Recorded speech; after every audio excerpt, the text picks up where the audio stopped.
Assalamualaikum. Ini paket cendawan kukuh yang mak ada jual dekat Titi lah. Titi mak ya.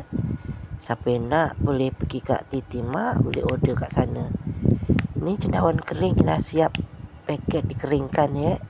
Mak selalu guna ni lah. Ini bersih, organik. Okey, dah sudah tu kita tumis dulu lah bawang putih, bawang merah, ikan bilis. Kita nak masak apa? Mak nak tumis ni cendawan kukuh dengan daun ubi. Daun ubinya sikit. Kita masukkan ni sambal belacan Mak stok sambal belacan banyak.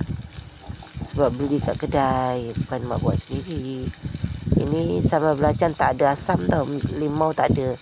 Dia sambal belacan kosong je. Kita tumis dulu. Tapi sambal belacan ni tak berapa rasa sangat. Dia biasa je. Lepas tu mak tumbukkan bawang putih, bawang merah. Ini cendawan ni kita rendam. Dah rendam, dah kembang, kita basuh lah. Basuh banyak kali. Dah warna dia dah putih, dah elok. Itu baru kita masukkan. Kita tumis, kita masak sekejap lah ya.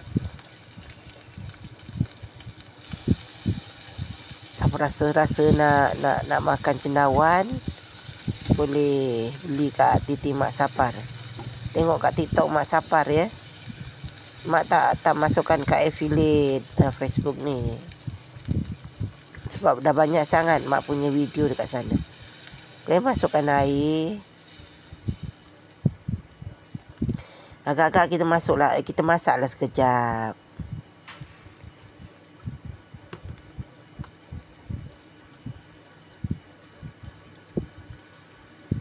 Masukkan garam, ajino. Sebab benda tu sikit, ni periuknya kecil je.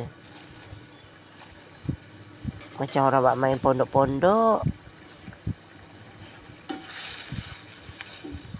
Dah sudah mendidih itu, dah masak, masukkan daun ubi. Daun ubinya pun sikit dapatnya. Beli tu lah banyak batang daripada yang muda. Jadi macam ini. Tapi tak apalah, dapatlah rasa-rasa. Masukkan santan. Santan pekat ya. Sikit je mak bubur. Lagipun airnya pun tak banyak, sikit je. Sebab sayurnya pun sikit. Tapi yang makan mak seorang. Tak ada orang makan pun cendawan dengan daun ubi.